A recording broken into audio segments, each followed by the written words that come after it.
Shit. Oh, shit. What is going on, Chatamaran? Hello. Let me turn this down.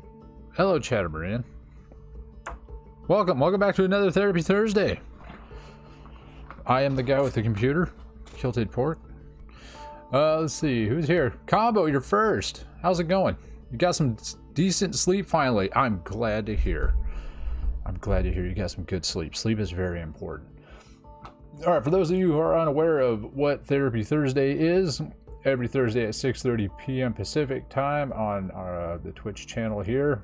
For those watching on YouTube, it's twitch.tv/kilted_pork. You can see a link in the description below the video. We get together with my sister Esteria, who is a professional licensed therapist in the state of California, and we discuss mental health topics and whatever else is going on in our lives. And we basically encourage anybody to jump into chat during the live streams and ask us any mental health questions. And then we just kind of discuss it, and then have Esteria, being a professional, kind of break it down and give you some professional information that may not be readily available to most people due to expenses or any other resources. So that's essentially what it's all about. And today I think we might be having a second therapist come in at some point. I don't know if he was supposed to join us or not. But then we also have a Secret Wookiee in here again. So I think we are actually going to force him to spill his guts this time, because I know he had some stuff he was having trouble with, and he was quiet last time. So we're going to kind of throw him into the fire. So that being said, let's get to it. Let's bring him in. I'm gonna say something like really weird this time when I unmute him, because it's always fun. All right, let's see. So yeah, anyway, Chatamaran, I don't know. Sometimes, you just feel like peeing into your hands. Hello, is anybody here? Hello? Maybe this isn't the right shot. Because I am not one that thinks about peeing into their hands. That was a very interesting way to start it off. We just got here. The fuck? Welcome to the warm and fizzy that is Therapy Thursday. Please. I really have no words at that point. I have a few. Please share for the class. Yeah, share your opinions on urinating in between one's delicate sausage fingers. Right. Hi, chat. Happy Thursday. I'm Asteria, and go ahead, introduce yourself. I'm a Secret Wookiee. Welcome to Therapy Thursday. I don't know what was going on prior to this moment. But I would love to hear Kilted give us a quick insight of what's going on. Don't worry about it. That's between me and chat. This is a private conversation between me and chat. Don't worry about it. What the fuck? Wow. Didn't know chat was like that. Hey, I know. You know I what? thought chat was for everyone. Everyone's got questions. I don't know if I have all the answers. I have none of the being said- answers. And Wookiee. That being said, how's everyone doing? Boy, you said it. All right. Words. It's gonna be one of those Thursdays. Yeah. Well, yay. Well, I'm gonna give my spiel then. And then we'll go from there, yeah? Yeah, have at it. Okay. What is my spiel? Okay, I already said my name. Okay. Hi, my name is Chicka Esteria. It's Asteria. I am a marriage and family therapist. I work under the around the bounds of California, or in the bounds of California. That's really important, because if you are somebody in another state or not in the United States at all, that more than likely means I can't speak on behalf of the laws and ethics of your state. So don't come at me sideways. I won't accept it anyway. Bro. And that as a marriage and family therapist, I have the ability to work with individuals, couples, relationships, because I could also see polyamorous relationships, families, and so forth. My background is and especially what I talk about a lot in here, is my background is trauma, depression, anxiety, personality disorders, and substance use diagnoses.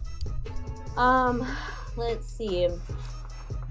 I don't think I've ever actually announced what kind of populations I've worked with, because I've gotten that outside of chat. But some populations I've worked with is like prison mentality, gangs, homeless, all women, and gender affirming populations. Those are my main ones that I've worked with. We use this place to talk about mental health. Resources are expensive, I understand. So this is the best way to give back to the community. We use this place to talk about mental health a majority of the time, or we try to. And we held this place to answer questions related to mental health. Typically, we kind of have it in open discussion here, give some thoughts and feedback. It's important to know that because I'm not technically on the clock, I could say whatever the fuck I want. And because I'm off the clock, and because I work under the bounds of not just legalities but also ethics, I don't do any diagnosing here. So go ahead, Kilted. If you think your mom's a narcissist, she probably is. Let's just assume she is. Yeah. And because of ethics, I do not discuss topics such as suicidality with anyone that is 18 years and younger, and no, you will not change my mind. Please feel free to put your questions, comments, concerns into the chat. We're just going to be chatting and talking about various topics, mental health, as we go. And if you have any questions, comments, concerns, we'll go ahead and put a pause on that to give your concerns and thoughts some attention. Otherwise, we're gonna just jump into it. Yes. And that's pretty much it. So with that being said, I want to go ahead and highlight about this week if you are somebody that was here last week. But I think, even though I can say it, I think Wookie will just say it so much better. What are we doing this week, Wookie? I plead the fifth. What are we doing this week, Kilted? Wookiee's pleading the fifth. Okay, I guess it just sounds best coming from me. Plead the fifth. Plead the fifth. 1, 2, 3, 4, 5th. It's gonna be one of those Thursdays. Don't worry. I've got my notes. We're gonna the highlight for today is going to be Wookie. Yay!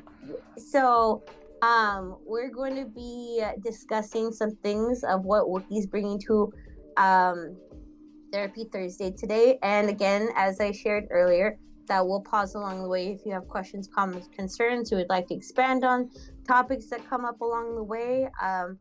And then we'll hold some space for anything else that comes up in between. So with that being said, what's going on, Wookie? I have my notes here. So I know Asteria, they are ready for me to jump back into a conversation from a long time ago. Yeah, let's go ahead and let chat know, in case they weren't here, what's going on. What was the deal? Exactly. So, last week on Dragon Ball Z. I was just about to say that. Beat you to it. So, Stop! Let him go! Oh my goodness.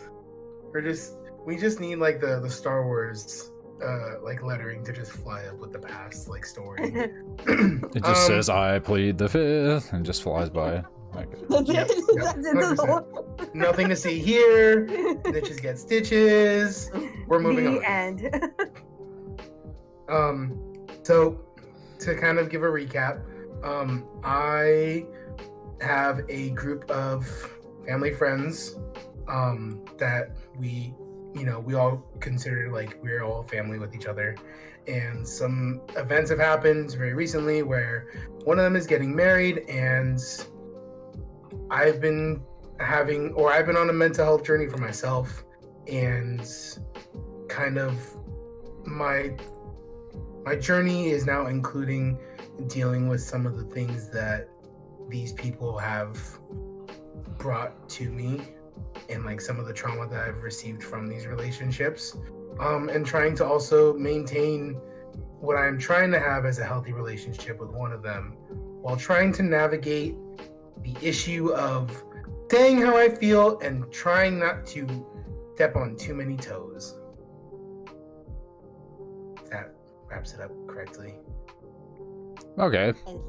Okay, so hold on. I have to compose myself. Has nothing to do with what you said, Wookie. And I'm gonna give it to Kilted, or I'm gonna encourage Kilted of do you have any questions, comments, concerns, kind of following up with what Wookie shared with us so far? Well, it'd be good to go into detail for those that were not here previously to,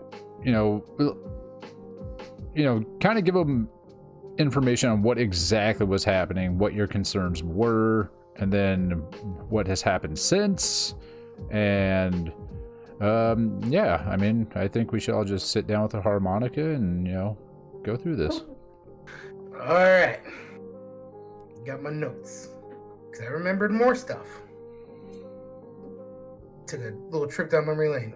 Okay, so like I've said, this group of people were friends from my parent, and by proxy, when all of us children were born, we were raised kind of just as like one big family. Grandparents looking after us together, always spending the holidays together no matter what.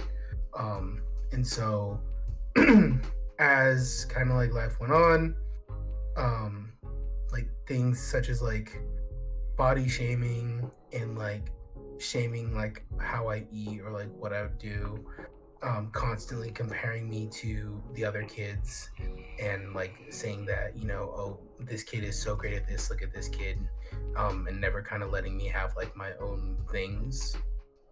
And to kind of like elaborate on that, just being like, if I was playing soccer, then the other kids would play soccer, and then when they'd be doing good, then they'd go around bragging to everyone in the family and kind of just like leaving me out.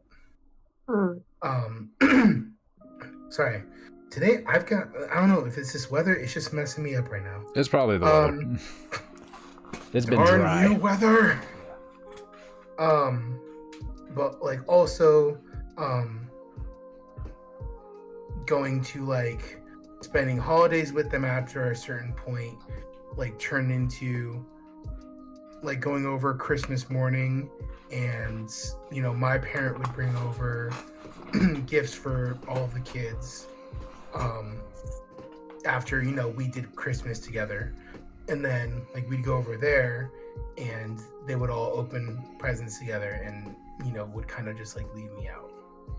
Like they would all open the presents from like that my parent would bring, or that like their aunt had, or like that our aunt had with them, and they would all just kind of open up, and I'd just kind of be sitting there like, hey, did they not bring anything for you? Or no, they did not.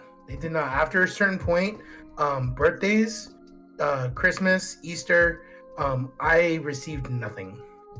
I was just there. Now, did you have your own Christmas at home, or was that just the group thing and you were just sidelined? No, so like the way the things would be is for simplicity, me and my mom, has always been us. So, we would always do like a small, like just her and I Christmas at our home, just opening gifts to exchange between each other, or like my grandmother, if she was with us.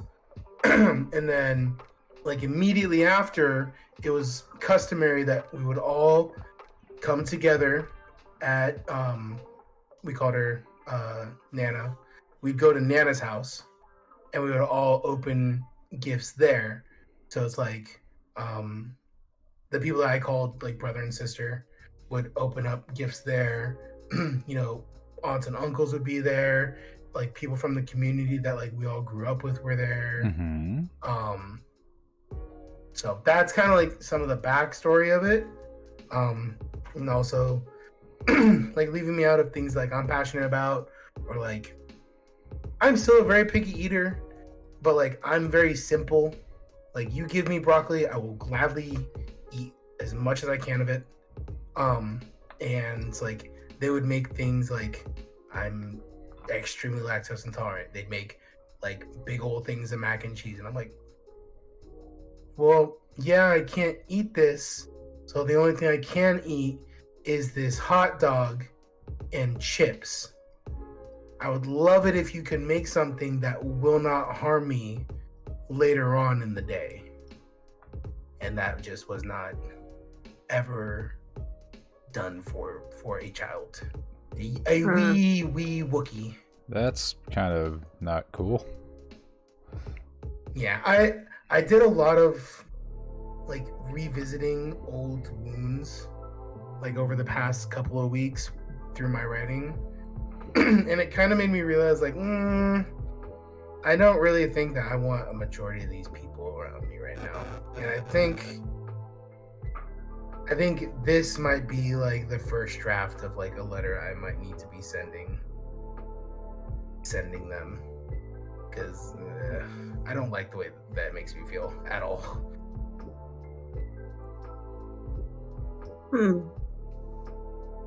Thoughts, Gilted? Well, I'm trying. What's the benefit of the letter from your professional standpoint? Well, ultimately, before I jump into it, I want to ask, what is like, if you were to summarize your goals of the letter, what is it that you're attempting to accomplish?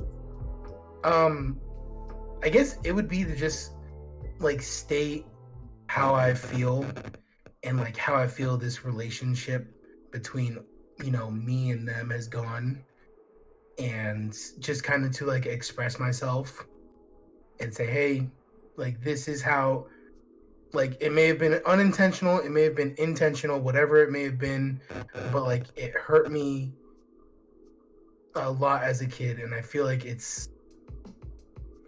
at this point in my life, either we can sit down and talk about it, or you guys can move on with it, but I'm just letting you know where I stand on this issue.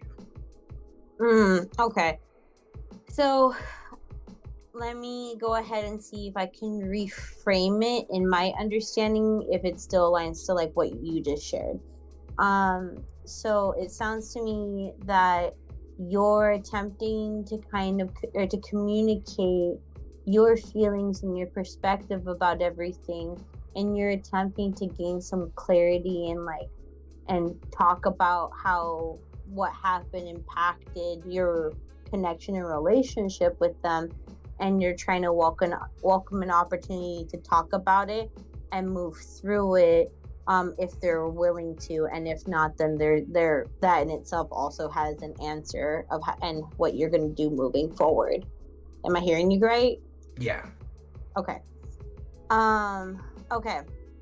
The letter, I think, to like answer your question, Filted, is that it's an intention to just gain that clarity, because the thing is that, at least from my perspective, and you could always challenge what I said or kind of correct me if I'm wrong, is that the thing about letters and why letters can be very helpful, especially with things that happen when we're younger, is because it gives a chance to get to the heart and root of like what we felt in those moments, not necessarily having to come from the perspective of rationale from the adult, because I don't think rationally going into things and discussing things like we do as adults when things happen to us when we were younger is helpful to that healing process,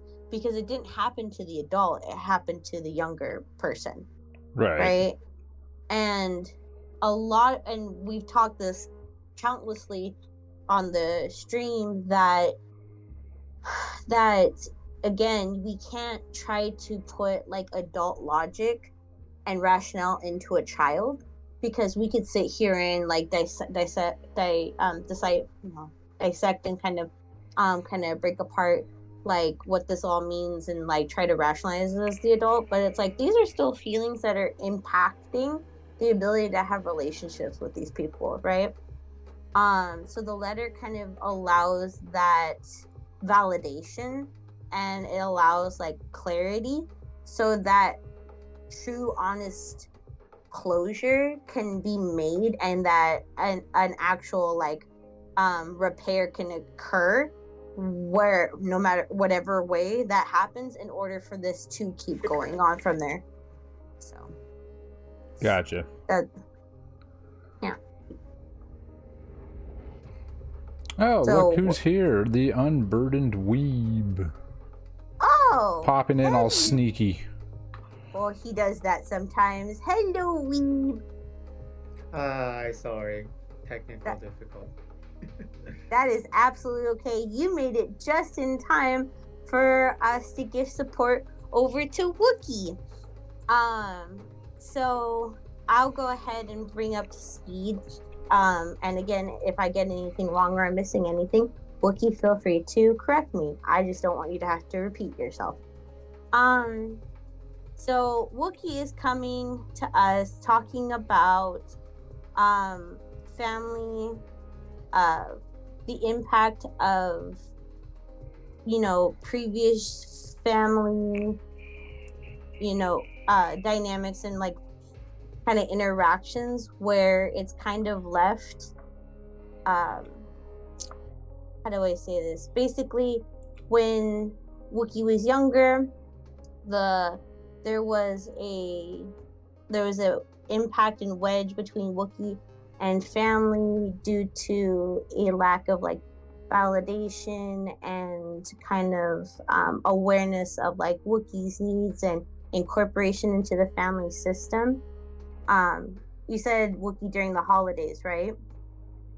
Holiday, my birthday.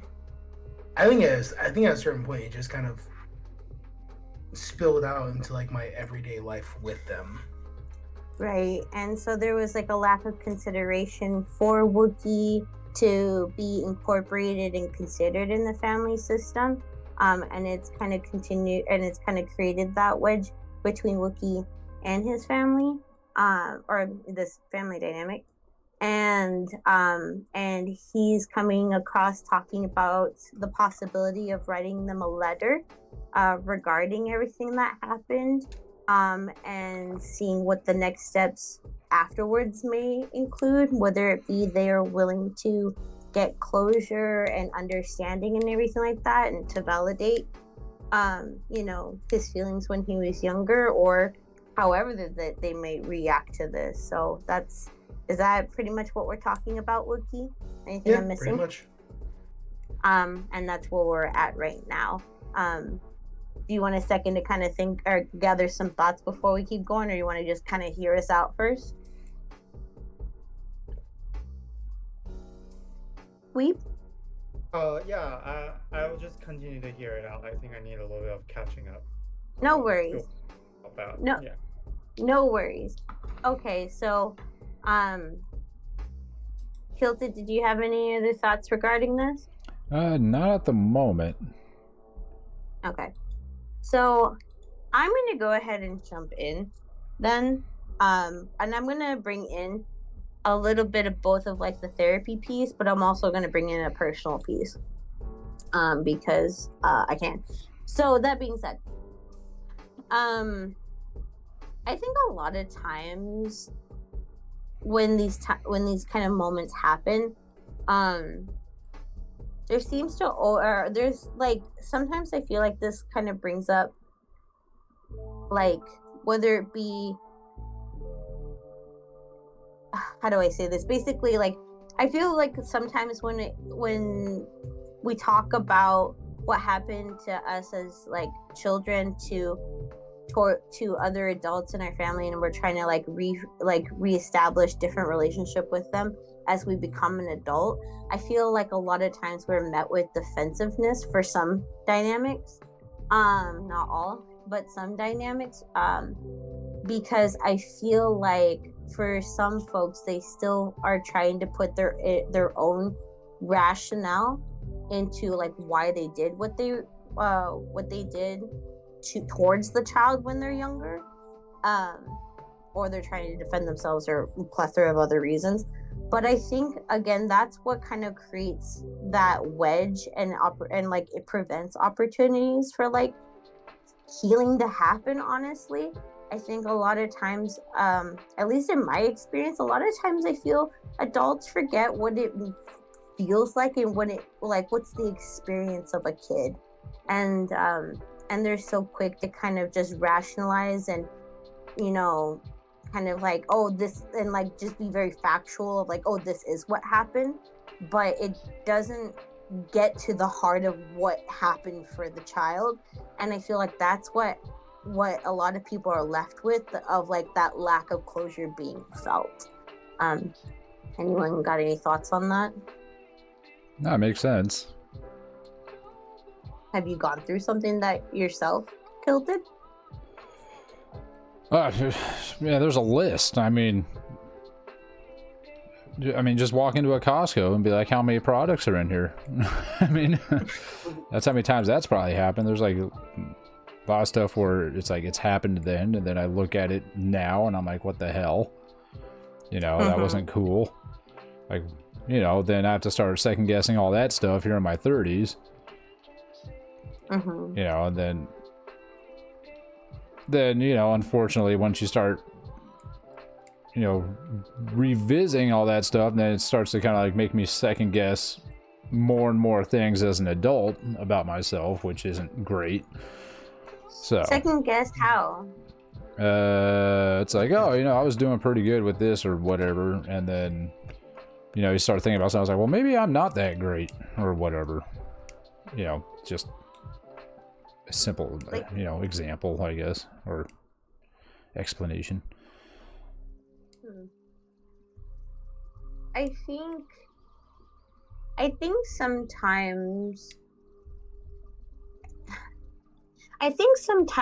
or much more commonly, many times adults try to achieve a form of like good enough, or like kind of like this kind of like satisfaction of like, this is fine enough, like I don't have to, I wish, or like they may even try to achieve like, oh, maybe I am just good enough and there's nothing to have to dig deeper into that, and like I'm okay with how I am, right? And I think many a times, whether like, again, I'm not going to go straight to saying that's a facade. I think that some people get to a point where they can just live life and keep, you know, going day by day, and being okay with however they grew up and keep going, and that's just fine, right? Right. But and I also know that sometimes when people start to like kind of sit there and decipher some things about themselves, they start to like understand that there's a lot more going underneath the surface. And in my personal opinion, from a therapist perspective, I think humans are much, much, much more complex than what is being let on. But I feel a lot of times people want a very easy, direct answer. Yes. So like this is what it is, right?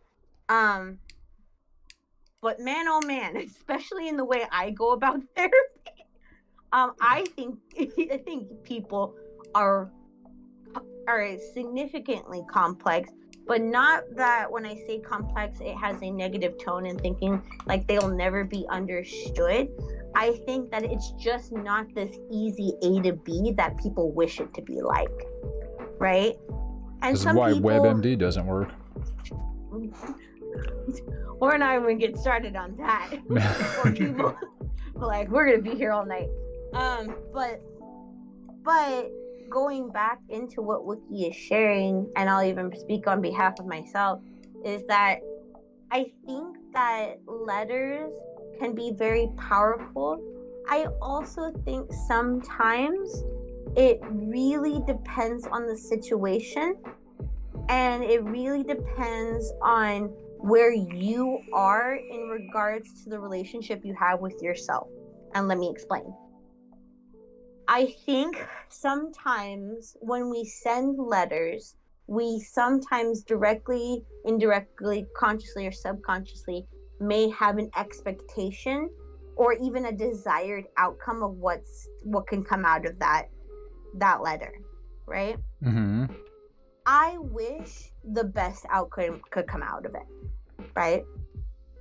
However, I'm also fearful as just a human to human caring experience that sometimes if the outcome doesn't come out in the way that there's that desired need for it to come out of, from the perspective of the child, sometimes that can and there's like more disregard or invalidation of your experience. It's more injury to that small child inside. See, that was one thing I was thinking. I was like, after he said he's going to write a letter, I was thinking, well, is there some sort of chance of backfire? You know, where it's like, oh, I'm hoping to get some clarity on this, and then they could either lash out or you get a response where you're like, oh my goodness, they just were shit people or something. You know, I don't know. It's like something you don't want to hear. Then that opens up a whole new can of worms. You get the fake peanut snake flying in your face. Right. And it's like, dang it, not this again. Yeah. Right? I'm gonna check in real quick. Weeb, do you have any thoughts so far? Yeah, no, I was just thinking the exact same thing about sending letters. It just really depends on where the family system is at and whether or not, you know, like if this grief will ever be able to be shared. Because I'm looking at this as a grieving moment. And just to kind of put it on top of what I'm sensing is, you know, a sense of grief. To really think about, like, you know, okay, I want to find some sort of acceptance, perhaps, or forgiveness. The question is, what am I doing this for? That is a great point. Who am I doing this for? Like at that, what am I? Who or what am I doing this? Right. That was so beautifully said, in my opinion. I think so because, like, I'm really happy you bring up the perspective of grieving, because this is grieving, right? This in itself is a form of grieving, and I think many times, and at least from the wisdom that Weeb has taught me about because of his background and his like working with grief and loss and all that, is that grief is so misunderstood, and in that this is an opportunity, or like this is an attempt to give an opportunity of validation of grieving for the child that didn't get to be validated and get, you know, seen and heard and cared for, right? And all of these things of like being or feeling seen, feeling heard, feeling cared for are all coming from that emotional side, at least from what I'm hearing. And I say that as somebody, when I was younger, I wrote a letter too, right? And now, if it was just my opinion, I'll say before I share my experience of the letter, is that I think writing a letter can be great. I would encourage to just be mindful about the idea of sending the letter. Again, that depends on the family system, and keeping younger the younger, self in mind of what it's like. Yes, this is what could be gained, and if is younger self at a place where they could handle the possibility of being hurt again, right? I say, yeah. I say this real quickly because when I was younger, I wrote a nasty letter to Kilton, mine's father. And I was blinded, and I have to admit it. I was blinded in the hope, in that very child, perspective of hope of like, he'll hear me, he'll understand, here's an opportunity of healing, blah blah blah, all these things, right? But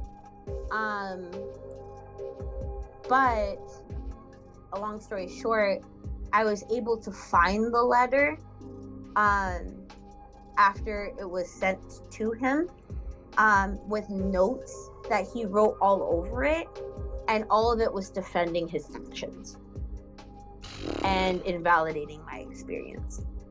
That sounds like our father. And it hurt.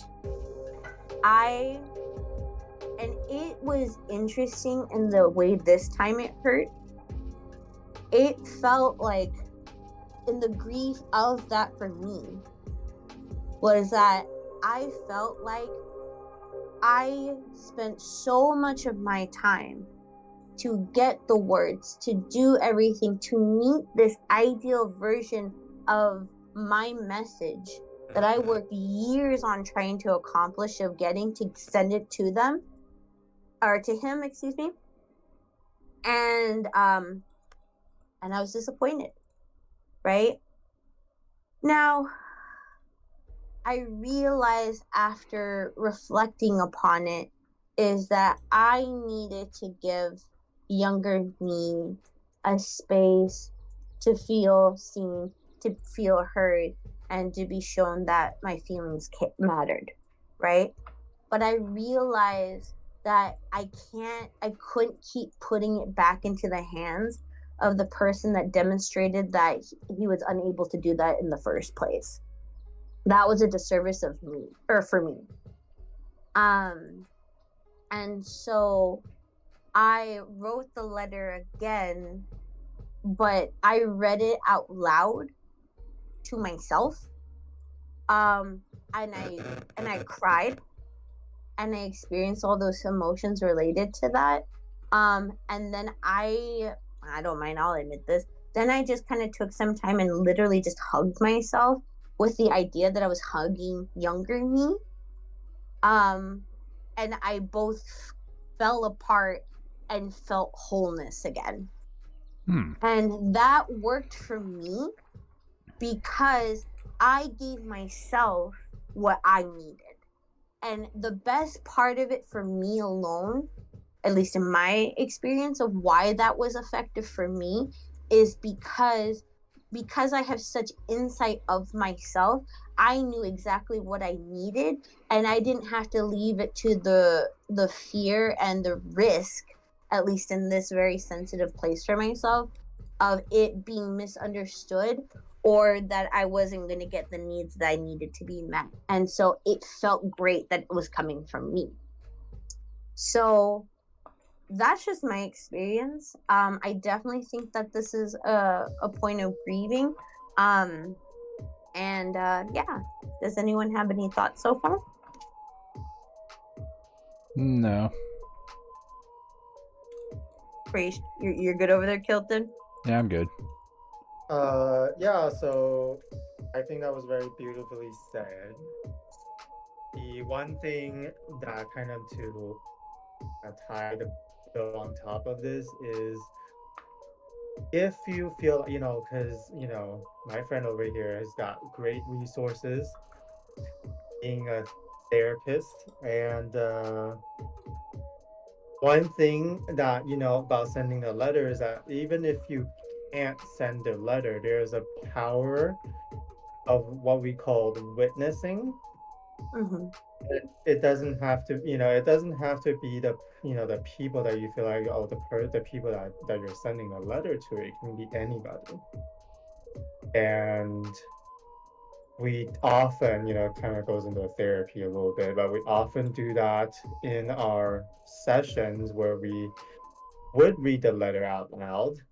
And if you feel like, your therapist, if you do have a therapist, then it's a safe environment. There is a power of witnessing into that. I think witnessing is such a great tool. It helps so much with achieving what is needed for that inner child, or the child whose feeling is still going through all this, or they are going through all this. To which I see you, younger Wookiee. I do see you, and I'm sorry that they made mac and cheese even though you're lactose intolerant. That's not cool. Yeah, no bueno. Any thoughts, Wookiee? Yeah.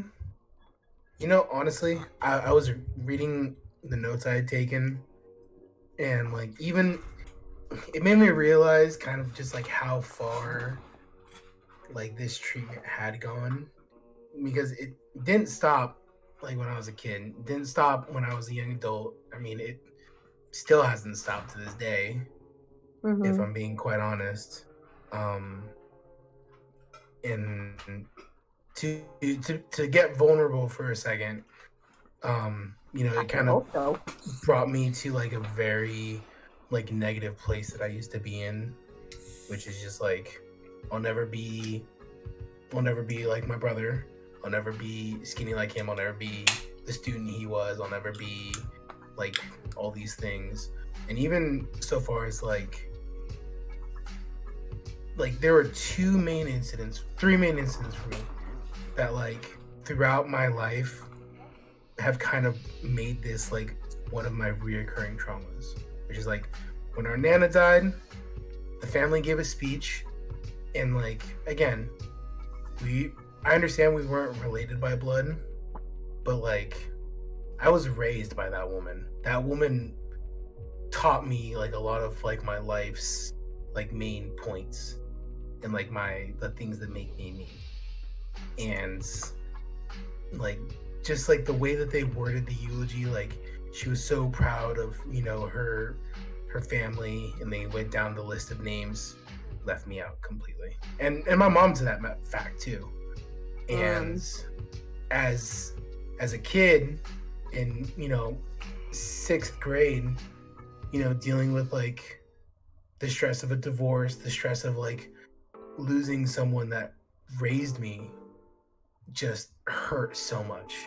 And I was I felt I couldn't say anything because it wasn't polite, and I was told that wasn't your family, that was our family that died. Mm-hmm. And then I am huge into baseball. I used to play it religiously for fun, then competitively for schooling, and everyone in the family knows that was the one thing that I had that was my own. Just real quick, Wookie, do you have a headset plugged in or something? It's kind of getting some static. Oh, is it? Yeah. I don't have something, but hold on. Or are you sitting next to a microwave or something? I hope not. Imagine. It's Dangles. Just right there. Microwave. Maybe is that a little bit better? Yeah. No. Ah. It kind of comes through just for a second. It just it's been causing random. it. We'll just deal with it. Yeah, it's fine. Hold on. Fix it. Maybe is this a little bit better? Your sound is way down now. I'm sorry. Okay. Yeah, I mean, It's technical difficulties, it just is what it is. All right, I apologize, chat. I'm sorry. But Okay. the like the yearly kind of like gathering of the family included like a softball game, and like I went all out. Like I was ready, like hustling, doing the best I could, trying to help, our side of the family win. And like we did it 1 year, and then I didn't even leave for college. I was still in the area. And like I want to say like 2 years went by, and I went to go help one of them move, and it was right around the same time as the softball game, and I heard them like in the other room talking about how they had the softball game and how like it was so much fun, like they won this year, and like they were gonna practice more and like get better. And I was just like hearing that from the separate room. Like I walked in and I was like, oh, like I didn't know you guys had like the softball game. Like I made it clear like I love playing softball with you all. Like it would have been really nice to get like an invite. And there was like no recognition of my feelings. They kind of just went oops and kind of just carried on with it. And it was like I had dropped everything that day to help them move. And like it just really sucks. Like as a young adult, as a kid, then to have it happen as a young adult and not even to be like have those feelings recognized in that moment, and just to kind of see them kind of brush me aside really just kind of like hit home that like I'm really not a part of their family. Like in the reality of the whole thing, they say one thing and it's a complete another thing with their actions. And I haven't seen anything improve. And now that they're trying to, I guess, come back around, like my mother, try and like include her in things, and she has her own relationship with them. It just brings a lot of really, really dark feelings back from me, and I don't like it. Yeah, it sounds not fun at all. Man, oh man. Yeah, because I can kind of put myself in the shoes there, just so many times where, I mean, Asteria and I discussed this, what happened last year with Comic-Con, not this year, but the year before, how I really wanted to do something with some friends, and they're like, no, we're not doing it, and then turns out later they went and did it, and I stayed home because, I was like, well, I don't want to go by myself, and, so that wasn't cool. So I understand where it's like, hey, there's something I'm really into, and they're like, yeah, we don't care, and then they do it anyway. Yeah. Well, that is where I want to jump in. This is where I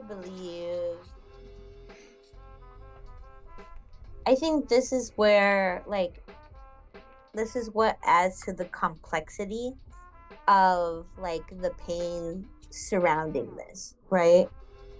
Now, what I'm about to say, I apologize if it comes off insensitive, because that's not my intention. So if it does and you feel so, feel free to just tell me. Like, it's totally okay. The thing is that as an impact of the relational wounds that we've gone through in our life, and the traumatic experiences that we may have experienced, whether it be,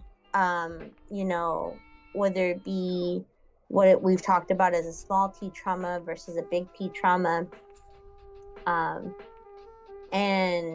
kind of the impact of all of that, it impacts the lens of how we see the world, right?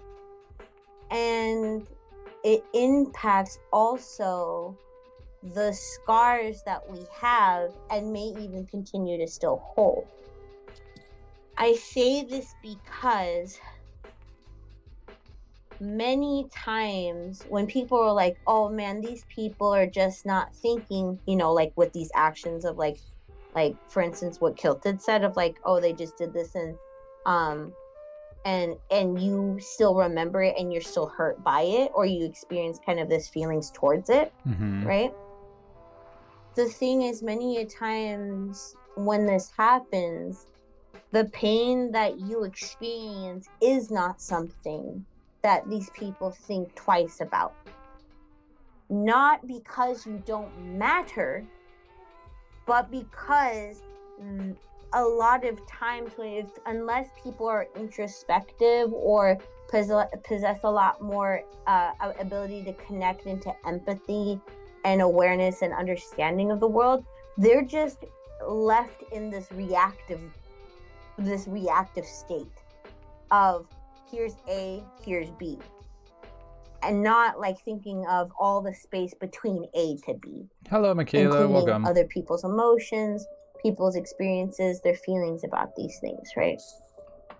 Again, I'm not saying this to be to invalidate, but I'm saying this very straightforward, like, because the thing is that because our pain, our relational wounds, our traumas impact our lens in the world, what can be painful for an individual is very unique and very subjective to each individual, right?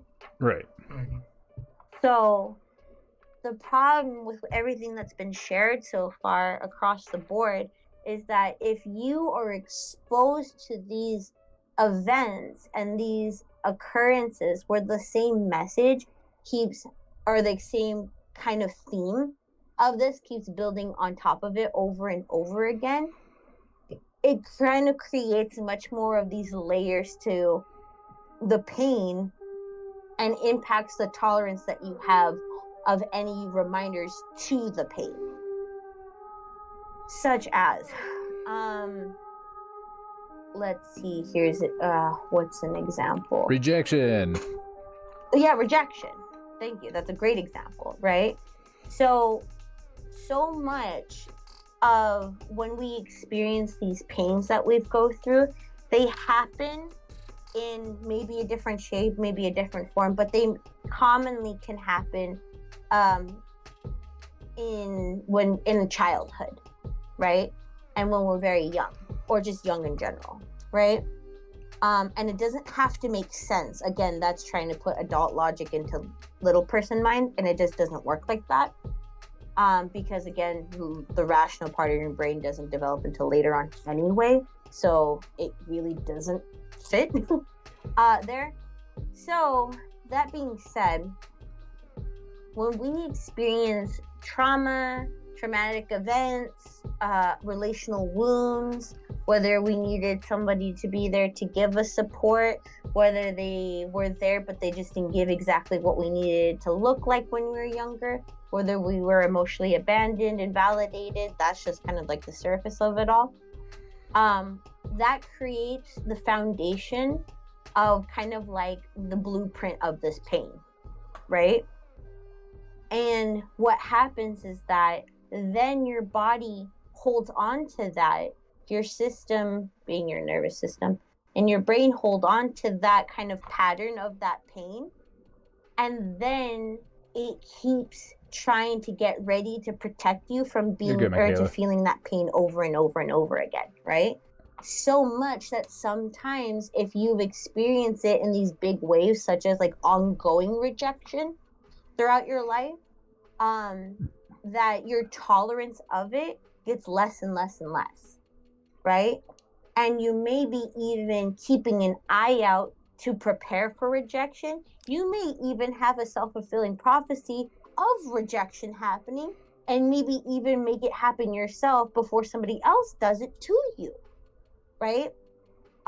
Or you may even connect this rejection as some form of familiarity to you, so that you see these patterns in other people, and you may be even subconsciously seeking it again, because you at least have the control and awareness of how this cycle is going to happen again. You're going to understand the A, the B, the C, and the end, right? And so you're so used to and so accustomed to it that you may even seek it, because even if it's painful and it's hurtful, there's at least predictability, and that can give a pseudo or false sense of safety. Kind of like watching a TV series that you've already watched 18 million times. You already know what's going to happen, and you're comfortable with it. And you want a different outcome. You're almost begging for a different outcome in this TV show, right? Right. It's like, but all of the signs are there in this show that the ending is going to be the same. Yes. Now, can that change? Yes. I just want to say that real quickly before somebody comes in saying, "Oh, that means nothing's ever going to change." I'm like, "Oh man, it can," but that's over there in the conversation. We're over here in this part of the conversation. And so when we experience this rejection in the world, what it does is that it reinforces this pain and the trauma we continue to hold inside of us, right? And so if you, Wookie, experience this ongoing rejection and kind of, I'm going to even just say like emotional neglect, because you kind of were pushed to the side and weren't considered, at least what I'm hearing. And you heard it when you were young, and you heard it as a teenager, and you heard it as an adult. It sounds like this has become complex in this pain, because it's not just the little kid that's feeling this pain, but it's also this ongoing pain that's kind of followed with you into adulthood.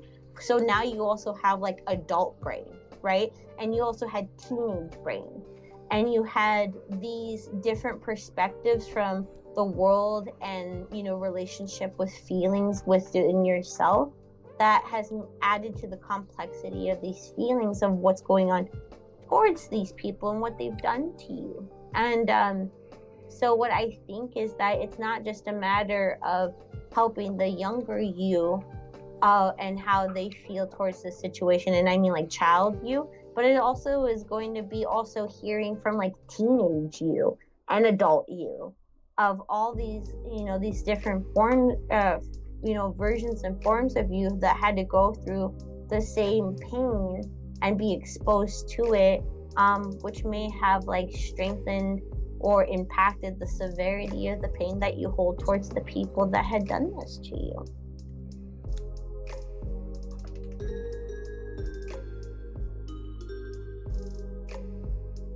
I think he's muted. No.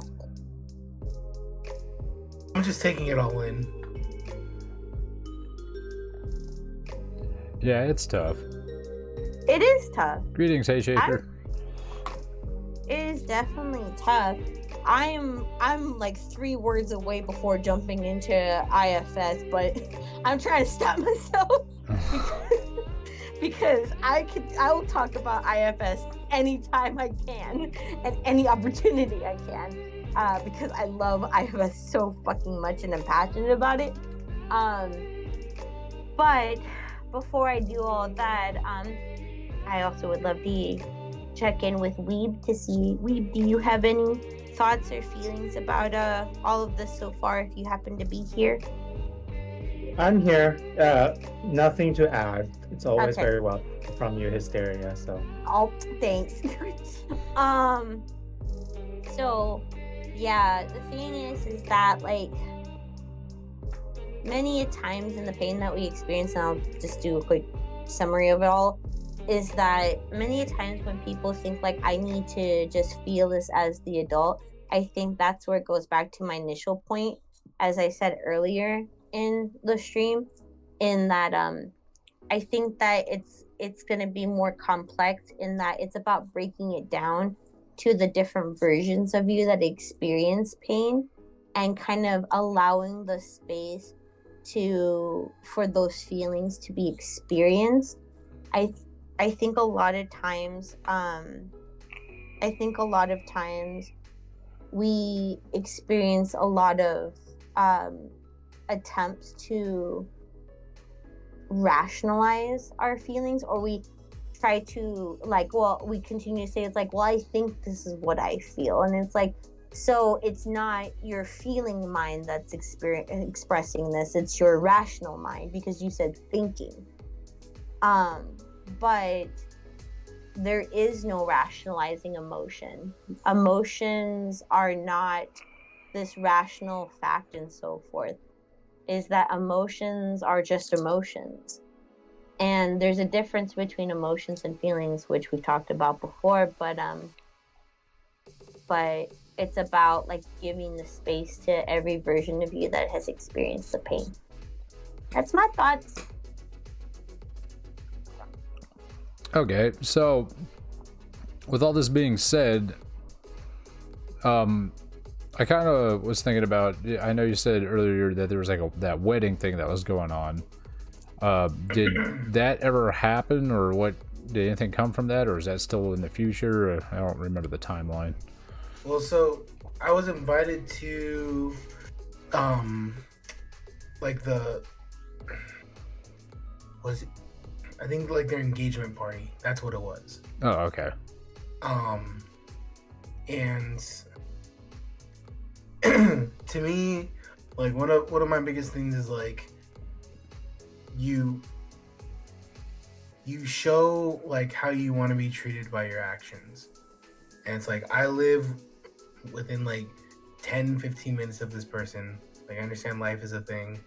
I've tried reaching out in the past with my quote sister, and like trying to be involved with them, and I've gotten nothing.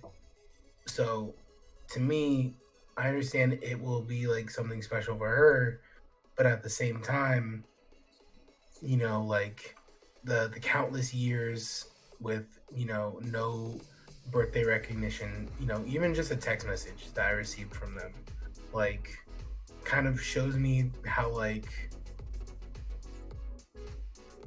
to me, my birthday is a big thing because when I was a child, I did not get a birthday celebration with these people from the adults. Oh, that's my watch. So like I've set the boundary before with them, which is like I really appreciate people reaching out. I reach out and I would like to see that in return. So when I see none of it, and then only when it's, you know, like a big thing for them, do the family start reaching out and inviting me to things, kind of put me off. So I am not going to the engagement party. If that means I am not invited to the wedding, I understand. And I've expressed to my brother, you know, you and I have our own relationship, just like when our parents fought, you know, we have our own things. I hope you can respect, you know, me not wanting to go. And I hope that we can move past it. If not, you know, just let me know. I mean, it seems like we're doing fine right now. But it's like their mother came to my house to pick up something, and it was just like a flashback to being a little kid all over again. I'm not going to the wedding party, or sorry, the engagement party.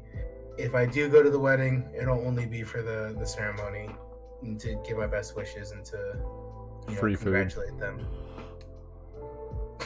No, because there's gonna be mac and cheese probably, and I'm not gonna be able to eat it. That would be the ultimate fuck you right there. And like, okay, now I know there's doing this shit on purpose. It's not like it's not like an unknown thing within the family. It's very well known, like the pain that eating, especially that recipe, will cause me. Right. The And ultimate middle finger. That's the thing though, like when you said right there, Kilton, it's like you know that it's intentional at that point. I'm like, that's where I want to jump in. It's like, but you still don't. Like that's the thing, is that this is all interpretation, and I'm not saying that means it's invalid of the interpretation, obviously. It's just that's what is being interpreted of this, and that's still the trauma talking. Because, and how I know that is because it's the trauma is trying to still seek validation. It will still say like and justification of why this pain needs to still be present. It needs to be like, look, see, this is still happening. This is why I need to, like, be on guard of this rejection. This is why I need to be ready for people to, to hurt me, right? And it just keeps on reinforcing that inside of us. Now, what this comes down to is that, however, I think for you, Wookie, that you need your body, your spot, these different versions True, of hey yourself Shaker, I agree with you. to feel and to kind of go through what you need to process this. That's fine. Whatever you need in that. And if it's that you need to like hold that ground of saying like, I'm not going to go to this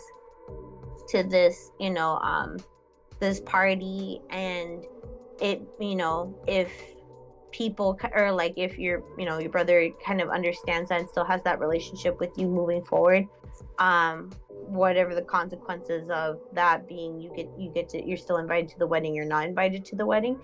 I think, in my opinion, that would be more healing than just forcing yourself to keep on showing up for people that have not validated you. That's what I genuinely think. Yeah, and both that. Yeah, I was gonna say that's essentially kind of what I do. We've discussed it before. It's just I don't like showing up to like Thanksgiving and stuff with our family, because it's more hassle to show up, especially with how the family argues and fights, and like it's just I don't, I just, it's way less effort just to stay home and do my own thing. I cook my own turkey and all that stuff. It's like I don't want to go over there. I don't feel like dealing with the fight and the hassle and the putting myself into a situation where I have to listen to things that I don't want to hear, and just feel like I'm walking on eggshells the whole time. I can just stay at home and stuff my face. Okay. I will say that I honor that. I think that's a really good point. And in that, like, I stand by that. Some people or with are you, tough to be around, because I think that, how do I say this? I think that when we continue to put ourselves in environments that has the underlining motive to, or that kind of like still puts us in this uncomfortable, invalidating experience of like us doing something that we don't actually want to do, or that it leaves us uncomfortable, or leave us in pain, or feel like we're walking on eggshells all the time, and we continuously put ourselves in that position for the possibility of getting that need met, I feel sometimes that in itself can just keep on reinforcing pain within us. This is where I'm going to shift gears real quick, because I think it's relevant. Between the difference between boundaries and people pleasing. Things will get better eventually. Hey, Shaker, I believe in it. Many times, I'm rooting for you. People just hang in there. that Keep may going. engage in people-pleasing tendencies. This is also for trauma responses. This is called fawning. For anyone that may not know, that it's not just fight, flight, freeze. It's flight, fight, freeze, and fawn. Is that fawning is a trauma response. Why is fawning or people pleasing is a form of a trauma response? Because ultimately it gets the same goal of making or subsiding or reducing the threat or the possibility of injury or pain, right? Whether directly or indirectly, of if I do this despite me not wanting to do this, at least this person will stay around and be my friend, or be this person connected to me, so at least I don't have, or I minimize the chance of being abandoned. That I think is really important because many a times people feel like it's hard to decipher the difference between people pleasing and just intention. Or just kind of like, you know, the desire to do.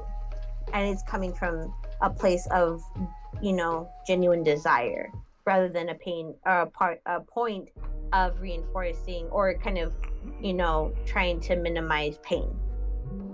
I think the difference is of what is the ultimate goal and what's the ultimate overall intention, right? So boundaries versus people pleasing.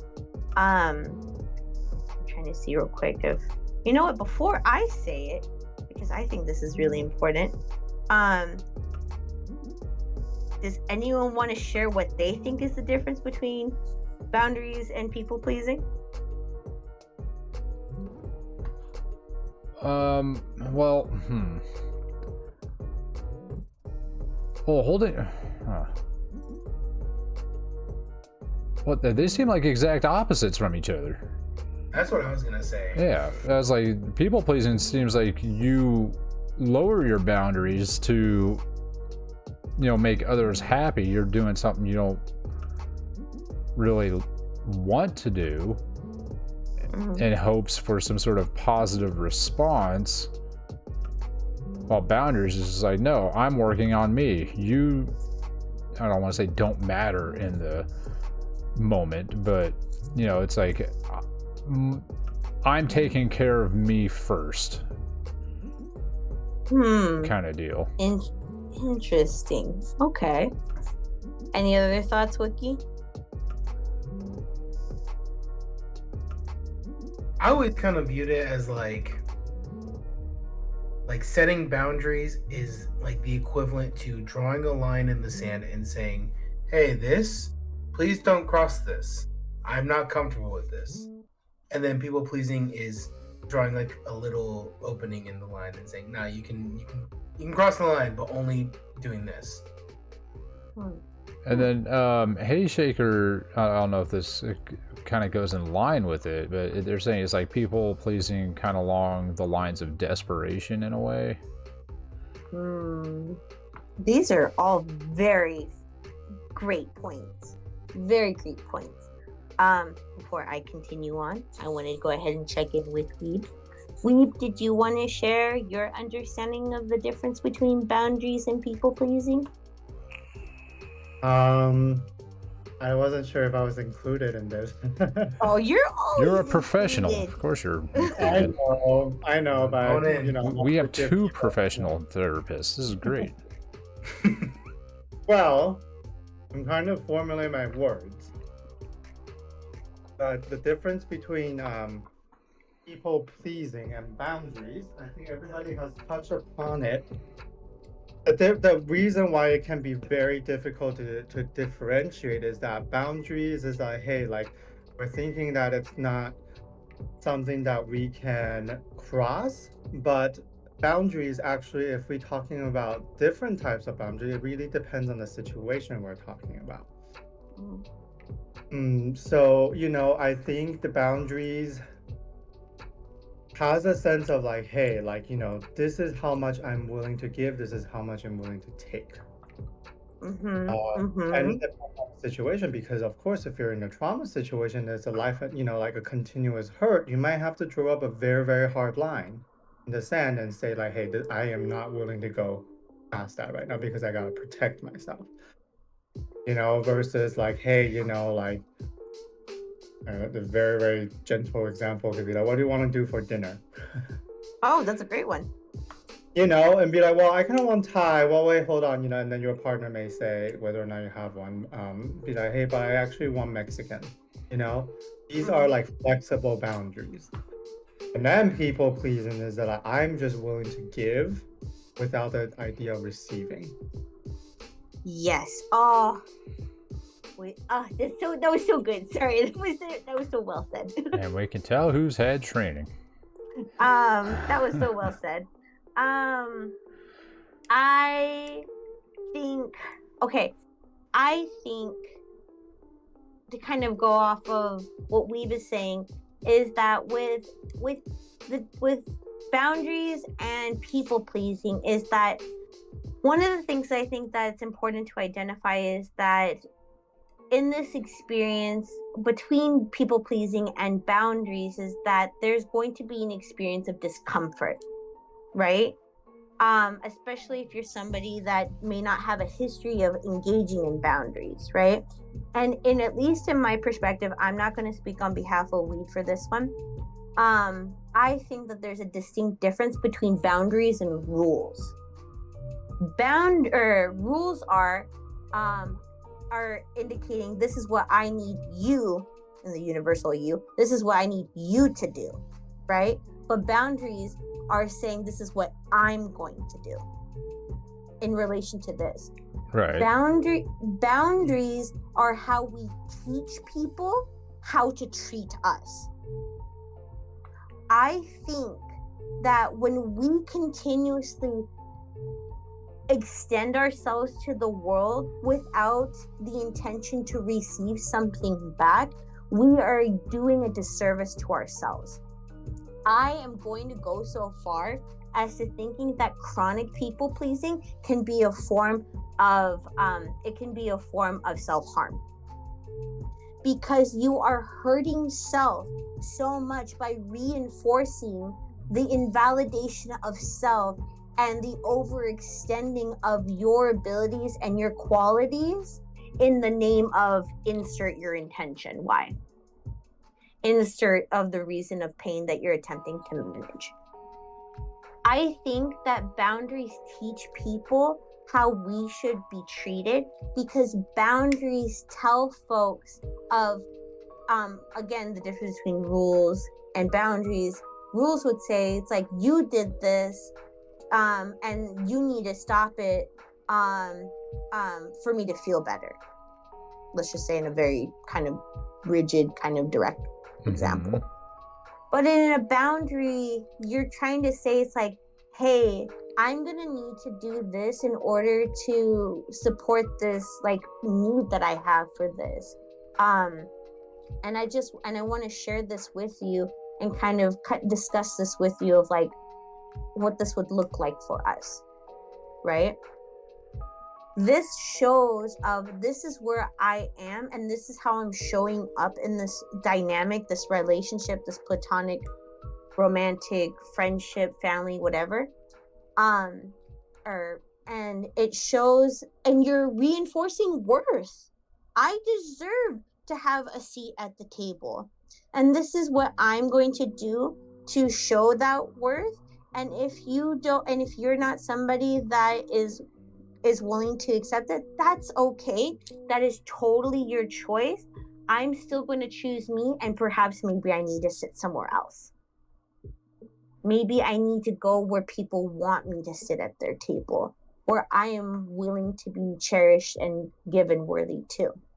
People pleasing says, I'm going to accept any chair to sit at the table, and you don't have to recognize me sitting at the table because I'm just happy to be here. Now, I said earlier of like, I think that boundaries and people pleasing both can be uncomfortable. I definitely know when I stand my ground with my boundaries, even now I still feel uncomfortable because it's like, I'm kind of like, hey, this might risk them not understanding. They may even start to engage in passive aggressive, passive communication towards me. And that's just an uncomfortable feeling sometimes just for me alone. It's like, but also people pleasing is uncomfortable because I'm sacrificing pieces of myself and showing that I don't deserve to sit at the table, right? And so, and all that hurts is me.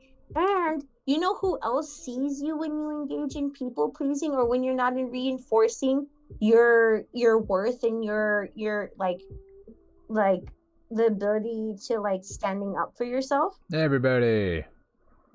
Yeah, in the external world, but younger you. Well, Everyone keeps thinking that the younger versions of you just aren't there, but they are constantly seeing you. Like they're there with you all the time, in my opinion, in my approach to being a human. They are constantly seeing you fighting for them. They are looking to you as the person that needed the protection when they were younger. And if they keep seeing you not fighting for you, how do you think they'll believe that you'll fight for them? So I think that sometimes in the ways that we can heal from the impact of those not reinforcing our needs and our feelings and our thoughts when we were younger, I think when we start to give that to ourselves, we start to feel comfortable, and we might even feel maybe not initially, but a later feeling of accomplishment. But I don't think that's just that feeling of accomplishment for the adult, but it's also that signal from that younger parts of you that say, I saw you, oh my God, thank you so much for caring about me enough to do that. Boundaries and people pleasing are going to be uncomfortable, but let's kind of play out the tape past the initial point. Like, you're going to be uncomfortable when you reinforce your boundary. You're going to be uncomfortable when you or if you engage in people pleasing. But in the long run, how are you going to feel? It's not always about that initial feeling, but the long term, in the long run, right? And so I think that's important, because sometimes we only see the initial moment, but when we take a step back to see the long term of like, hey, this is what I gain outside of, or by engaging in this, it starts to shift our focus and allows us to learn to respond to situations rather than reacting. Because many times when we react to things without giving time to think about it or kind of process our feelings and like check in with what we really need, we're still just reenacting to our trauma, in my opinion. So I think all this was important to say real quick, and then I'll give it back to the floor, because I know I could just say many things. Is that I think this is really important, because I think a lot of times we think that we need that reassurance from the external world or from certain people in order to move on from our pain or get closure, but I don't think it's true. I think that it can come from us in the little actions that we do every day. Mm-hmm. Okay, I was going to kind of put that along the lines. If you recall, earlier this year, I was supposed to go out on a date with somebody that I matched with online, and I told them one of my boundaries was I will not, pay, like we would have to pay for dinner 50-50, because I'm not willing to, just pay out all this money to somebody who's probably, not probably, but has a chance of not talking to me again, because I've done that too many times and it makes me feel like shit. And so I put that up front, and it was uncomfortable saying it, because I was like, there's a good chance this is going to backfire, and it did. And and they started arguing with me, like, saying, oh, like trying to hurt me with words and stuff, and like then they started begging me. So I was like, no, like, this is where I stand. If you don't like it, then pound sand. And in the moment it sucked, because I was like, great, there goes an opportunity again. But in the long run, it's like, good, I'm glad I didn't spend money on that person who can't appreciate or respect something right out of the gate that I put up. I'm like, here, this is this, and they try to shit all over it, and I was like, no, not gonna happen. So yes, this is a great example, in my opinion. I think this is a great example of a boundary.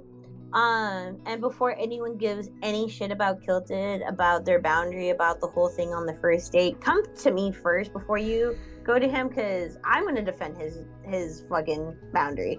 Don't even bother with him. Come to me, because again, if you've experienced this constant hurt from this scenario, and you've this same kind of setup, and only for something to happen to where you end up feeling used repeatedly, right? And you basically say, no, hey, this is what I need in order for this, and somebody starts to argue with you, or somebody doesn't want to respect your boundary, or even for anyone that has not enforced boundaries, but then they start to enforce boundaries. Me too, Hey And Shaker, then they me start too. getting like pushback from people or people trying to guilt them. They're guilting you because they want to continue to get what they're getting out of you. And that they still are trying to motivate you so that they can still use you, in my opinion. Right, and so that's why I tried to stop it at the front. I was like, I'm not going to get used this time. And so, yeah, they tried, and I said no. All in the name of what? A second date, a relationship. But why would you want a relationship with somebody who's not willing to respect your boundary from the get-go? Like, you know what I'm saying? Exactly. And it's like, you, in my opinion, and I would love to hear your thoughts now that there's been time since that happened. And I know that when we had this, you shared that discomfort that day. You were, and from, again, I'm going to just give a little recap for anyone Hey Shaker, it happens that to me wasn't there when we talked all the about time this also. before. You were saying is like, I hate this feeling, like that totally sucks, blah blah blah, and all these things, and it was just not a good time for you for a bit. It's like, but now that time has gone on, like, how do you feel towards yourself because you approached it the way you did? I feel better. I mean, I'm glad I made the stand because, you know, I felt like I was like, I need to stop saying like so much. But I felt as if, you know, I proved that I can set a boundary and hold it, and it prevented possible, you know, mental hurt down the road. Yeah, absolutely. You might have in the opportunity not with the same people, of perhaps having and I don't try very much with many other people. False sense of attachment, let's just be honest. I don't know that for sure. I understand that, but let's just assume. You, instead of having a sense of attachment to someone, or just to have a body there in your life, you reinforced your value, saying, I'm not going to put up with this. I'm not, and like, you minimize the opportunity of pain more likely than anything. Just because I also know other qualities of this whole situation. Yeah. So Hello, I'm Gimber TV. Life is going. And that could have been additional pain you could have put yourself through, but you stopped that from happening. You reinforced your value, and I'm gonna just assume that younger you is like, wow, dang, he really did that for me. 10 out of 10. Yeah. And that is healing. Yeah. So it felt better, and, you know, like, if that situation ever comes up again, I'm gonna tell them straight out the gate. You know, it's like, hey, you know, we're splitting it. You know, if they don't like it, it's like, all right, well, then obviously you don't respect me, so you're bye. Like, I don't want to deal with it. I don't. Yeah, I don't have time for that. There's the door or the end call button wherever we have to be communicating. Ba-doom. Yeah. Ba-doom. And then they'll text. Did you just hang up on me? Yes. Did it sound something like this? Did it sound like this? Click. I love that one. So you just hang on, it's like, did it sound like this? Did it sound like this? Anyway, any other thoughts from anybody? I'm absorbing this right now. I'm taking this all in. Okay. Weeb, anything from your end? No, not from me. No worries. Okay, I got one more thing about boundaries. It's good to set boundaries, boundaries. It's good to hold on to those. So I just want to ask holds respect for yourself. Here, except Weeb, because I know he knows this, so not him. Sorry, Weeb. You just know so much, you brilliant person. Is this? Does anyone know that there's different types of boundaries? Are there different types of boundaries? There are different types of boundaries. Oh, that was the question. I would assume that you want me to wait there's a to answer wall. that.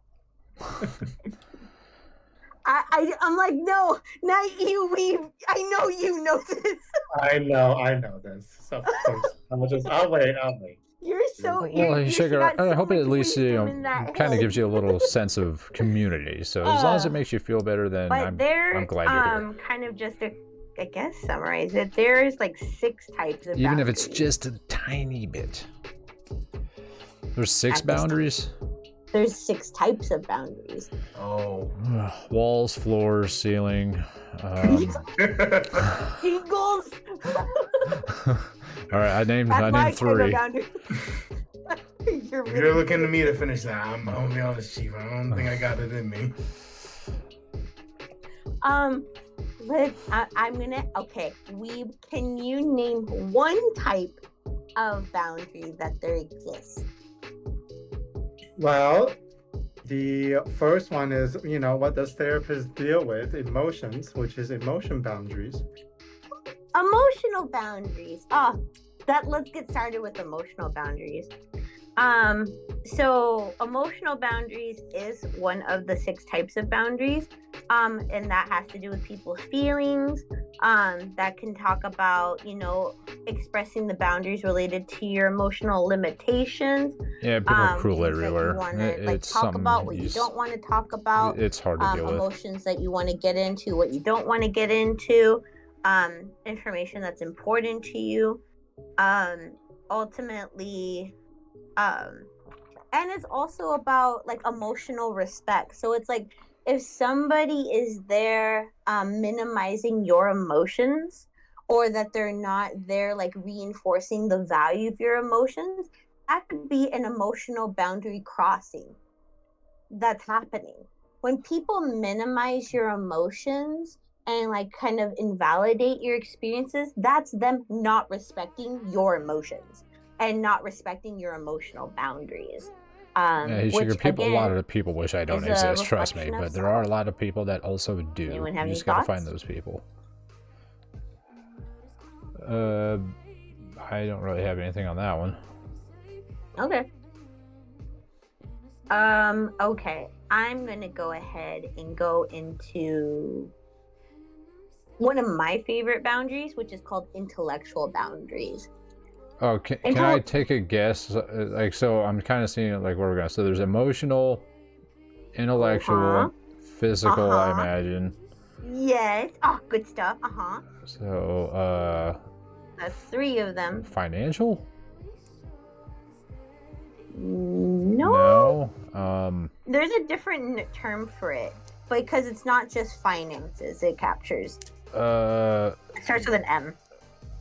Monetization. You got it. Yeah, I know words. I'm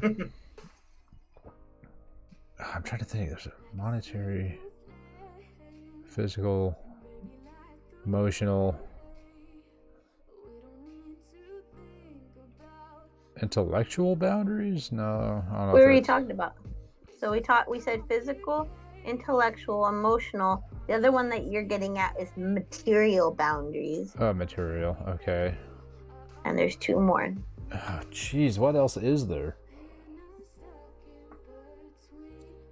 Believe it or not. Well, I can't think anymore. That's it. I don't know. I got nothing. Anyone else want to take a guess? I feel like this is like a game show now. Like I'm trying to think. Name your boundaries. I'll take a Q, an S, an R, the number 4 on the Batman symbol. You're right. It's Batman. Can I buy a hint? With what money? Give me money. It is unfortunately a Social it is. capital. Oh my god. And not I just don't physical want fitness. It could be like I already have some in intellectual, debt right now, emotional, all so that stuff. Don't give me that. Anyway, You just gotta find what you're strong at. You got something. I know you do. One has to do with I can't even think about this. One has to do with intimate actions. The other one Go ahead has and to talk do about it. with something we all equally have in common Just that gotta we do not have find the control right people over. to talk about it with. That's all. Can you repeat that? I'm sorry, I was reading chat. That's okay. One of the boundaries that has been left unshared, and I would love to hear if chat wants to take guesses, has to do with intimate connection. Again, not the only form of intimacy, but a form of intimate connection. And the other one is something that we all have in common that we don't have control over.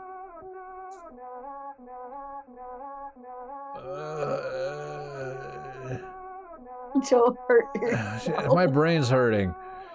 Am I crossing your intellectual boundary? I feel the hamster wheel in my brain is like slowing down.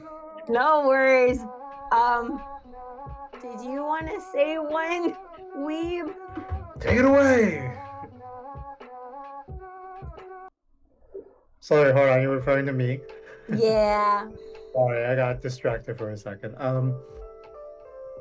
So we got intimate one. We got the intellectual, physical, emotional, and material. This is the last one, right? There's one that we're missing. Something that we Okay. all have in common that we do not Well- control. Yeah, it's time. Time. Yeah. Oh, Dad. Damn it. Yeah. So it's physical, emotional, intellectual, sexual, material, and time. These are all the different types of boundaries. Yay! Yay. Thanks for playing. Would not have gotten that last one. Yeah, me That's either. okay. Because you said it's something we all have, and it seems like none that of us we probably have haven't- it. Yeah. I said something that we all have in common that we don't have control over. Oh, okay. Is Which there? is Are we time. gonna go over like even within these boundaries? There's different types, like that 3 types. Oh, with the different traits. Yeah, the different traits even within these. Are we gonna go over that? Oh, I just want. Yeah. Oh no, you're totally right. Yeah, we'll definitely go over that too. That's a great point. So, to kind of before we jump into all of them, I think that's really important that we quickly go over is that in all of the boundaries that we talked about, there's some 3 major things that I want to kind of identify. Is that one, or excuse me, maybe 4 things real quick, is that in all of these different types of boundaries, the way that they're demonstrated in our lives, they can fall under different traits that fall under that they could be like rigid boundaries, they could be like porous boundaries, or they could be healthy boundaries, more so like a balance. The rigidness is like, again, in the word itself, is like it's very it could be kind of very black and white. It can kind of come off as like kind of like an attempt to keep distance and so forth, and it doesn't have the allowance of flexibility to occur, which I would say more for healthy boundaries, I would say flexible, but that's just between me and the chat.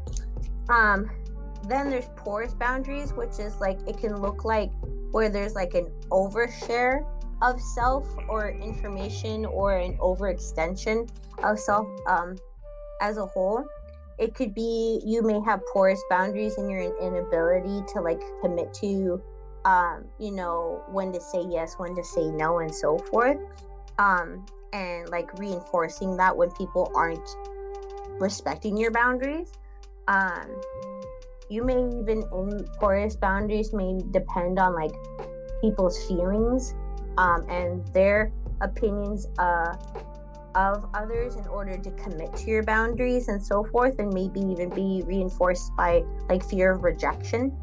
So you may just allow people to have so much access to you out of fear of like being whatever, like abandoned, neglected, rejected, So is isolated, it's and like so a forth. boundary you put up, but you don't reinforce it when it's crossed, kind of deal? That could be one version of it, or it's that you don't even try to hold any boundaries at all. So it's like when people are like let's just say that you have things that you need to get done with your time, right? Like with time boundaries, right? And let's just say you're porous with your time boundaries, and that you definitely have to get, like, you have an appointment at 9, you have a meeting at 10, and you have to get paperwork done by 11 for whatever fucking reason, right? Right. And in that, then a family member calls you in like that time, and like, let's just say that 11 is the only time that you can get that paperwork done, but you need to get it done right then and there. But they call you, and when they call you, then they say it's like, I need to talk to you. Talking to them won't allow you to get your work done, but you just say, yeah, sure, like, what do you need from me? Gotcha. The problem, yeah, so you don't get your work done, and you overextended yourself because you were just in 3 fucking appointments back to back to back. You know what I'm saying? So that's what a porous boundary is. Well, this is the place to talk about it, Hey Shaker. Flexible boundaries would be like where you value your feelings and you value yourself enough to say, like, this is how I want to be treated in the relationship.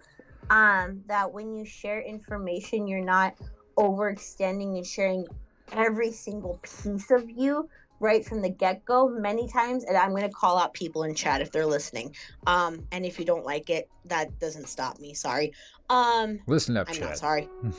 Is that for folks that relate to the trait of when they meet people, they overshare and overextend and like give so much of, like, maybe even may engage in trauma dumping right from the get-go without like talking about it or giving that extension of self. What you may be doing when you do that is that you may be extending so much information about yourself. Again, this is just a certain approach to it, to each their own and their feelings about this, because sometimes people engage in giving so much information of themselves as a form of attachment, of saying, like, I need you to have all of me in order for you to think, or like to stay here with me, like, because I can't trust that you're going to want to keep coming back around. Or you want to format a sense of relationship in mutual experience trauma, or an overextension and overexposure of self, because you think that that may be a form of vulnerability. But again, you're not allowing the opportunity for folks to just gradually get to know you, and also get to know you as somebody outside of the pain that you've gone through. Right. So it shows, like, so giving so much of yourself to folks without like developing a steady like connection with some folks, again, to each their own in this, because again, I'm not going to say what is the right or wrong way, because that's human autonomy.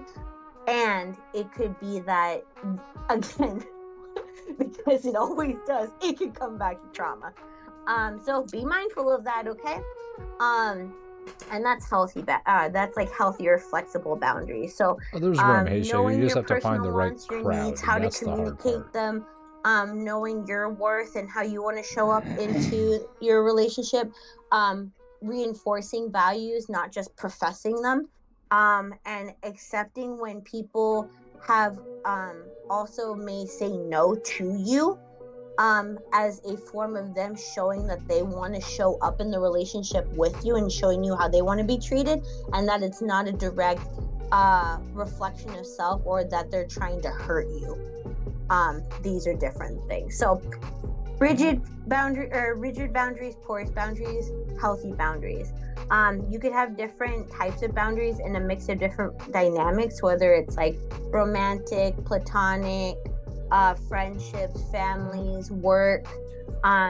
You could have like really healthy boundaries with like friends and family, but you may have porous boundaries at work, and you're always like the yes person, because again, you're trying to minimize being hurt, or being, risking the right financial group threats like, of safety, such as right being people, fired the right or let go. people that And there's also cultural factors. relate to Again, you. some cultures have different ways that they go about boundaries and they're okay with, and some people have different ways that they go about boundaries.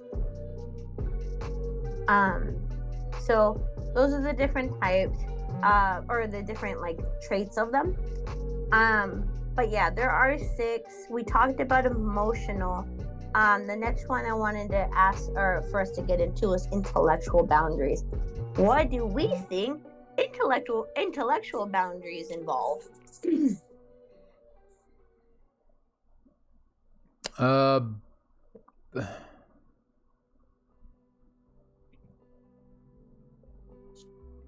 You got shit. this. This can go so many different ways. Like an intellectual boundary, like I'm not like, it's like I don't want to be share information that I know for whatever reason. Like Wait, let's say I'm like- gonna jump in real quick. I think you're thinking. I'm gonna check in, and I believe I'm interpreting that you're thinking too big. Like, if we're talking about intellectual boundaries, what are we talking about? I automatically go to like intelligence or like information that Like- that I possess, but I'm not willing to share it. Okay, I'm gonna say the first part of that sentence is what we're getting at. Not willing to share it could be the relationship that you have with this boundary. But right now we're just saying the definition of what we think it is, right? So intellectual boundaries refer to like our thoughts and our ideas about various different things, right? Like for instance, here's a quick example, right? Does anyone here relate to having a background? I think everybody here is either, they have hobbies, they have degrees, they have exposure to work skills. Everybody here, I know from what I just shared, that applies to everybody that's Hey Sugar, there's the chatting right now, people right? for everyone out there. You just And have to in find that, them. That's have the you hard ever part. been in a position where someone tried to minimize the knowledge that you have to that hobby, your degree, your education, your work? I don't know, Asteria, how's it feel? I feel I cry myself to sleep. How No. the people that you and I know that completely discredit your master's degree and your No. What's a master's degree? that Anyway, yes. 6 years of training and whatnot, that you don't know what you're talking about. I don't Doctors have know. to do with this all the time. Yes, right? And I definitely know that this is something that oh god, I'm trying to put my tears back in my ass. It's just from frustration more than anything. I'm like, I know I'm that bitch, but I'm just fucking tired. I'm a tired bitch. Anyway, what is this? It's the disregard of like your thoughts and feelings is a crossing of that boundary. So the violation of intellectual and boundaries is if there's something that you have a thought, an idea, an awareness of subject, and there's not an it does now. Let me make this very clear. There's a difference between challenging and openness to kind of engage in kind of like disagreement and changing of ideas and kind of adopting different possibilities of going about thought. Okay, because again, it's like, hey, I'm challenging, I'm being open, and I'm kind of like discussing this, right? And it's like, hey, maybe that's not necessarily 100% true. Here's my thoughts. It's like, oh, I was wrong. You're totally okay. Or it's like, oh, like, hey, I was happy to share this with you because it helps you better understand something that you have, right? That is a different dynamic. But if someone's downright belittling you and saying, no, you're wrong, I know more than you, you're dumb, or you're stupid with what you're thinking, you don't know anything in the world, you're too young to understand these types of comments and so forth, that is a crossing of intellectual boundaries. And it is minimizing the intellect of the individual, which is impacting the belittling of the view of self that somebody may be just demonstrating, or you may be demonstrating into somebody else or projecting into somebody else. Right. So that's intellectual boundaries. Anyone have any thoughts? I mean, I think I've had that kind of stuff like pop up. I mean, it's happened all the time. Like, it happens at work all the time. You know, Oh, your people are job? like, Yeah. they're like, oh, you should be able to do that. I'm like, you don't do my job. That can't be possible. You know, and it's like they cross that boundary constantly, and then eventually I just stop arguing with them. I'm just like, whatever, and then I'll listen to what they say and completely ignore it because, you know, they don't know what they're talking about. So. Feel that. So that's intellectual boundaries. Okay, we still have physical boundaries, sexual boundaries, material boundaries, and time boundaries. And I am going to go through all of them because And no we one's have a stopping. time boundary. Yeah, so just let me know and I can go through it quick. Go through it quick. Which one? Just go down that list. Yeah, I mean, give us a brief summary of them. Okay.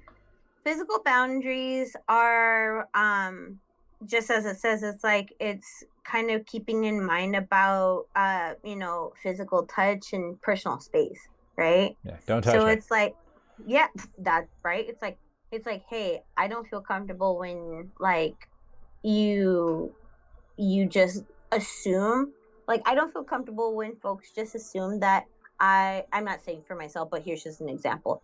There could be folks that say like, hey, I'm not comfortable when you just hug me. But I'm okay if you give me a handshake or a high five, right?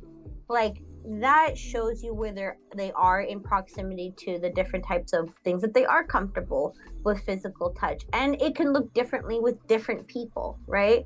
Like I'm definitely somebody like that. I do not hug everybody. But who I feel the most comfortable with, I hug. And like I always I try sometimes like indicate, like I put my arms out to be like, hey, is it okay to hug you, right? And some people are like, oh no, thank you, or hey, we can do that side hug thing, or like, hey, we can like make up a handshake, or whatever the case may be. Cool, totally understand, right? Because not everybody likes being touched. And some people maybe too touchy, and that's totally okay in their different backgrounds, their different cultures, whatever the case. As somebody that has grown up Hispanic, there is something that Hispanics like to do, especially at least in my exposure of like the women, is that from my branch of the Hispanic world, is that when they would greet each other, they would like put their faces next to each other, and then like they would indicate that they're kissing each other on each side of their cheek. Oh yeah, right? I know that one. Right. And that was something that culture was for me. But then I realized that's not for every culture, right? Right. Yep. And if you do that to some people, you could be really insulting to some people. So again, it's important to understand about physical boundaries. Sexual boundaries. Sexual boundaries is not just talking about the physical element of sexual boundaries, but it's also talking about like the like intellectual and the emotional aspects of sexual boundaries, because it's trying to understand like it's mutual understand, or like awareness and respect of like what is desired, what is okay with some people, what is not okay with some people. There's people that they come from backgrounds or cultures or their own individual relationships, or just being a single individual, whatever the case may be, where they could engage in just open sexual dynamics. Some people, like, I'm going to say my opinion, I think this is just for sexual health purposes. Some people like, hey, I need you to have a recent STI test, and I need you to show me it before I'm willing to engage in this. But most importantly about sexual boundaries for everyone that is listening is that consent given once does not mean consent given through. I say this because if you are somebody that has been given consent to engage in sexual boundaries, and at any given point along the way, the consent is no longer there anymore, and it's continued to engage afterwards, that is the crossing of boundary. You have now, it does not matter if they said yes or no at the beginning, or like yes at the beginning, and then you like, that does not mean yes all the way through. Please, for the love of God, just respect that. Like, please, please. Any Hey, violation Shaker, or engagement looks in always like matter. sexual It's just touch, everybody has a different or preference. disregard of sexual So not everybody likes the awareness, same thing. or especially for those that come from the BDSM communities and the kink communities, like, keep talking, keep communication, being mindful of where people are emotionally, mentally, physically. It all looks differently for everyone. Material boundaries goes into like money and possessions. This is really important because sometimes folks, again, they keep on giving so much of their like finances to people, and they think that they're doing that because they're helping and they care. But if it's starting to impact your ability to take care of yourself, you can't pay rent because you gave somebody all of your money, you're not respecting your material boundaries. It's about having limits of what you're willing to share, what you're not willing to do, and with who it's involved with. There's a difference between like, hey, like, I'll let my sibling borrow my car because their car is in the shop, versus, hey, there's somebody I met at a party last Saturday, I'm gonna lend them my car. Like, those are two different things. Yeah. And violating that can impact, materials, and materials do have value for folks, whether you agree or not. It's like materials, and damage to those materials may impact then, your finances, and then you're going to have to make up for that, and that's going to impact your ability to take care of yourself. There's just a plethora of that. So just be mindful of your material boundaries, and be mindful of how people respect your material boundaries and your stuff.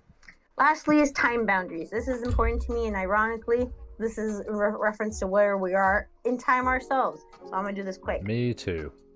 Time boundaries is how people use their time. It's important to be mindful of your time.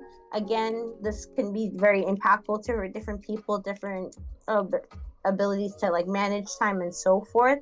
But if you're continuously giving a lot of your time to folks that are not giving back that kind of same time, and that's not Some people aligning do. with Hey, how Shaker, you want that I've met 'em. relationship to look like, there could be a violation of time boundaries. And if people are demanding too much of your time, more than you're willing to give or are able to give, despite like justification or not, you don't need a justification. If they still demand so much of your time without respecting you, that's still crossing time boundaries. And that's the boundaries. Yes. Any thoughts from anyone? Time boundary is a big one for me. Like, I feel like that's like the most valuable thing, because I've always said like that life itself is kind of like a trip to Disneyland. You can't see everything in one day, so use your time wisely. Or yeah, so that's like one of the big things that gets under my skin. That's why I'm like, wow, how come stuff's not happening right now? There's the clock's ticking. This needs to move. That's probably one reason I don't do well in traffic either. Well, that's one reason. So, like, give me my time. I don't want to be in this car looking at the back of your head. Exactly. Let go. Let go. Yeah, I get that. So, yeah. What about you, Wookie? Oh, when we were talking about intellectual boundaries, I just got flashbacks to like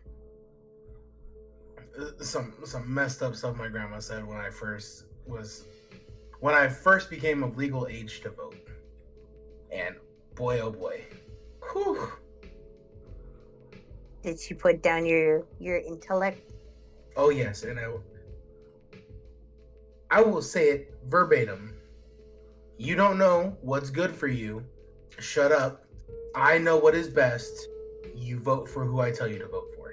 That's awful. That is a crossing of intellectual boundaries. And that was my first experience in voting.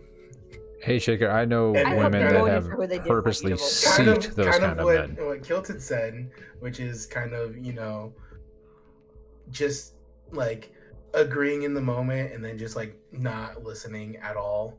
And kind of like, the way I kind of see it is like in one ear, out the other, and just smile and wave. That's anytime now. Anytime. Please make this stop. Gilded Arrow. We all know that person. Time boundary equals speaking up when someone is derailing the D&D session. Oh my goodness. I feel like there are some people here that would definitely benefit from that. Yeah, you guys can hash that out with him later. It's so lightheaded. That was so fucking funny. Okay, I want to make this very fucking clear that it is a responsibility, and I don't care. I know I'm gonna get shit from the folks from this particular D&D campaign, and I do not care. I do not think it is only the DM's responsibility. I think it's additionally the DM and anyone that doesn't play Dungeons and Dragons, that means Dungeon Master. I do not think it is just their responsibility to manage the time for the players. I think that is everybody's responsibility. So if somebody is harboring all of the time, I think it is responsibility of everyone to speak up about it. Oh God, I'm typing.